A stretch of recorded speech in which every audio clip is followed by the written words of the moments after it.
नमस्ते सदा वत्सले मातृभूमे त्वया हिन्दुभूमे सुखं वर्धितोऽहं महामङ्गले पुण्यभूमे त्वदर्थे पतत्वेशकायो नमस्ते नमस्ते।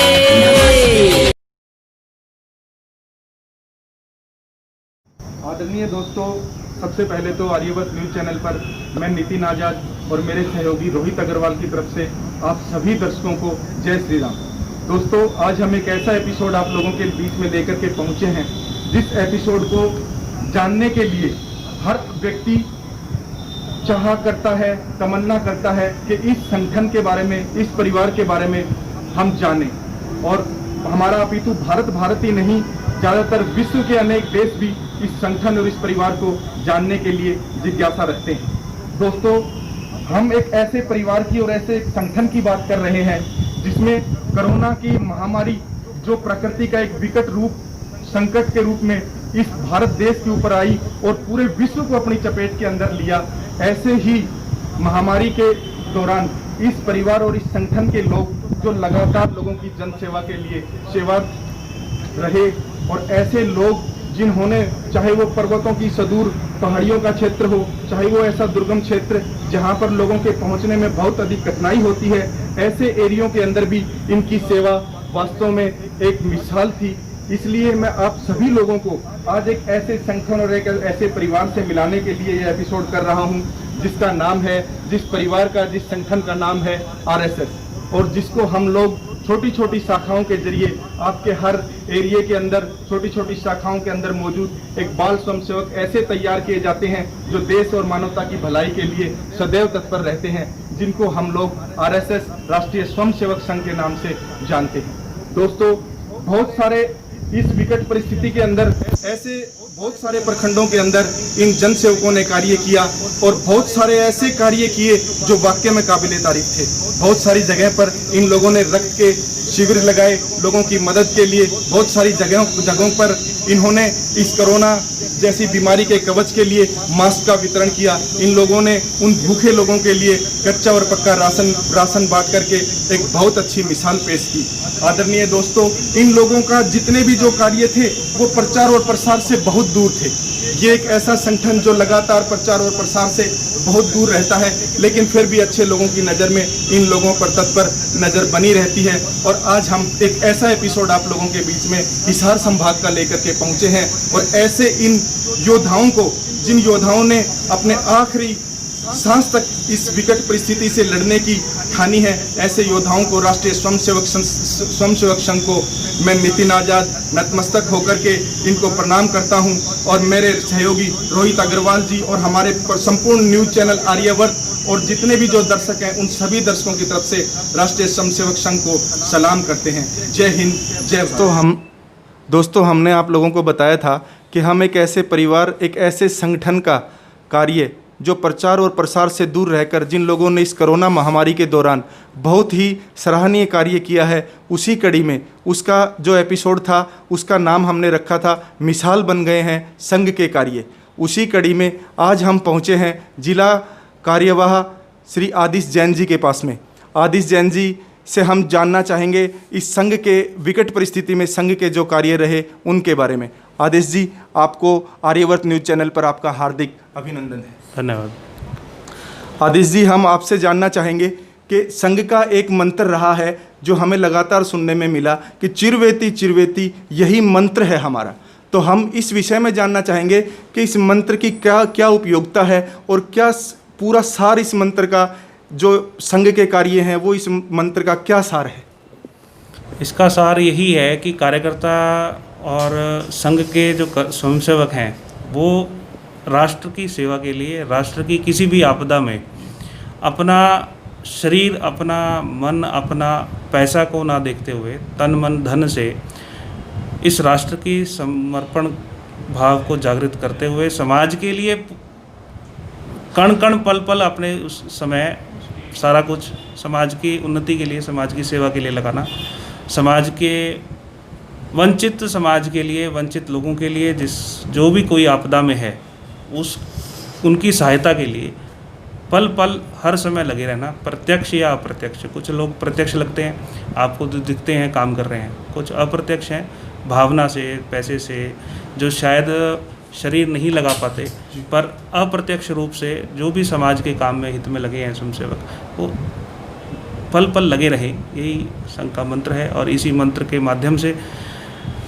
अपने हिसार जिले के भी लगभग 300-350 कार्यकर्ता पूरा समय, जब अपने परिवार से भी लड़ करके निकलना था उन्होंने अपने घर से, क्योंकि जब स्वयंसेवक परिवार से बाहर जाता है तो घर वालों को भी चिंता होती है कि कोरोना महामारी है और इसमें डर बना हुआ है कि अगर आप बाहर जाएंगे तो उस चीज़ से भी अपने परिवार को भी समझाना और समझा करके समाज में जाना, समाज के लोगों के लिए काम करना और अपना बचाव करते हुए इस काम को बखूबी हिसार जिले के कार्यकर्ताओं ने, स्वयंसेवकों ने निभाया। आप लोगों ने जाना आदिश जी से कि चिरवेती का जो इन्होंने इतना सुंदर सार जो आर्यवर्त पर जो इन्होंने बताया है, वो वाक्य में काबिल तारीफ़ था कि बगैर रुके, बगैर थके इस भारतवर्ष के लिए, इस सनातन धर्म के लिए हम लोग लगातार मेहनत करते रहें, यही चिरवेती संघ का मंत्र है।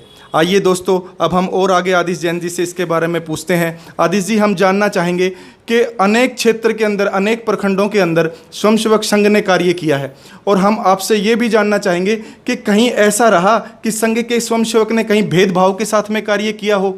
अनेक तरह की जातियां जो भारतवर्ष के अंदर हैं, और सदैव से हमने ये भारतवर्ष में देखने को मिला कि अनेकता में एकता के साथ का एक जो मंत्र भारतवर्ष के अंदर भी रहा, तो हम ये भी जानना चाहेंगे कि कहीं ऐसा भी आपको महसूस हुआ?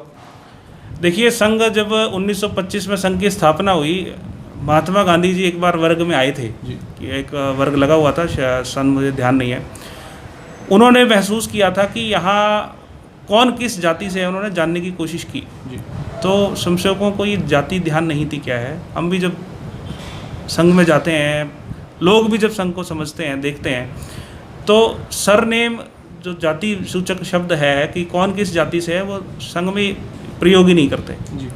व्यक्ति के नाम से उसके पीछे चीज़ लगाकर बात करते हैं, भाव भी नहीं रहता कि हम आपस में, जब जाति विशेष का महत्व नहीं रहता है संघ में, तो जब हम सेवा कार्य के लिए निकल गए, मानव जीवन के ठीक कोई भूखा ना रहे। आज की आपदा थोड़ी सी अलग थी, जो अगर हम इस आपदा की बात करें तो इस आपदा में क्या था, अपने आप को भी बचा के चलना था। आपदा ये थी कि लोगों का काम खत्म हो गया था, उनको भोजन की ज़रूरत थी। दूसरा, अपने आप को भी और उन सामने वाले लोगों को भी इस महामारी से भी बचाना था। सोशल डिस्टेंसिंग का पालन भी करना था, सरकार के निर्देशों का भी पालन करना था। उसको ध्यान करते हुए ऐसी टीम बनाई गई, ऐसी संरचना बनी कि कम समय में ज़्यादा से ज़्यादा काम कैसे किया जाए। उसके लिए 2-3 बिंदु जो ध्यान में आए वो ये थे कि कम से कम समय स्वयंसेवक बाहर निकले और कम से कम दूरी बना करके रखे, केंद्र पर ना आए। कई आपदा ऐसी होती है कि सब लोग निकल जाते हैं, अपने अपने हिसाब से काम करते हैं, फील्ड में भी घूम सकते हैं, आना जाना भी ज़्यादा ज़रूरी है। तो अपना सीमित स्थान और सीमित समय में रह करके काम किया। और काम करते समय सामने वाला व्यक्ति ज़रूरतमंद है कि नहीं है, इसकी चिंता स्वयंसेवकों ने की। वो किस जाति से है, किस धर्म से है, मुसलमान है, हिंदू है, सिख है, ईसाई है, कौन नहीं है, उसका कोई मतलब नहीं है। कौन से प्रदेश से है, इसका कोई मतलब नहीं है। हिसार के हैं या बाहर के अन्य प्रांतों से आए हुए व्यक्ति हैं, उसका भी कोई विषय नहीं है। घर घर जा कर के उसके घर की पहचान करी, उसकी ज़रूरत को देखा और उसके बाद उसकी सहायता की। सहायता करते समय एक चीज़ जो ध्यान में आती है वो ये भी थी कि स्वावलंबी लोग बहुत मिले, जो अपना काम करके अपना पेट पाल रहे थे, पर स्थिति ऐसी आ गई कि वो उनका काम छूट गया। महीने भर का, 10 दिन का, 20 दिन का किसी के पास राशन था, उसके बाद उनको संकोच हो रहा था मांगने में। पर जब दिखा कि ज़रूरत है तो प्रत्यक्ष ना दे करके अप्रत्यक्ष किसी और के माध्यम से उनकी सहायता भी की गई। ऐसे ऐसे अनुभव भी, बहुत अच्छे अनुभव, अच्छे लोग बहुत हैं समाज में, और विविध संस्थाएं यहाँ शहर की लगी इस सारे काम में। बहुत अच्छा एक अनुभव रहा। हमने प्रयास किया सबने मिल करके कि हिसार ज़िले में किसी को भूखा नहीं सोने देंगे। बहुत बहुत अच्छी बातें आप लोगों ने सुनी, और मैं फिर आपसे दोबारा जो मेरा क्वेश्चन था वो भी मैंने एक ऐसे लोगों के जरिए जो लोग लगातार कुछ ऐसी आवाज़ या कुछ ऐसी बातें उठाते हैं, उसी विषय में मैंने जानना चाहा था कि संघ ने अपने इस कार्यकाल के दौरान इस विकट परिस्थिति के अंदर सनातन धर्म की ध्वजा को ऊंचाइयों पर ले जाने के इस कार्य के अंदर किसी भी वर्ग की अनदेखी ना करते हुए प्रत्येक व्यक्ति तक, जो भी अंतिम व्यक्ति समाज का जो उस जरूरत के लिए काबिल था, उस तक पहुंचने का भरकस प्रयास किया। आदिश जैन जी का बहुत बहुत आभार, बहुत बहुत धन्यवाद। और मैं लगातार उनको और उनकी टीम को सैल्यूट करता हूं कि उन्होंने इस कोरोना जैसी विपदा, इस कोरोना के कपाल पर जो मानवता की रक्षा के रक्षार्थ जो उनके माथे पर जो लकीर खींची है, वो वाकई काबिल तारीफ थी। जय हिंद, जय भारत।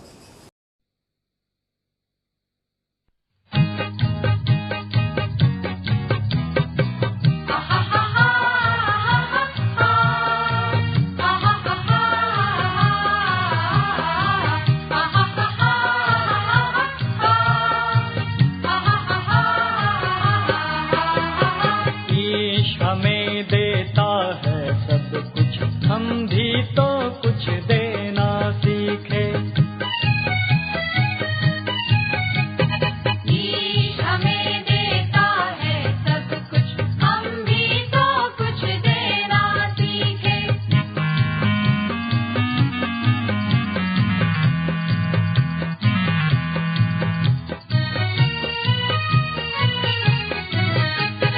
सूरज हमें रोशनी देता, हवा नया जीवन देती है। भूख मिटाने को हम सबकी धरती पर होती खेती है। औरों का भी हित हो जिसमें हम ऐसा कुछ करना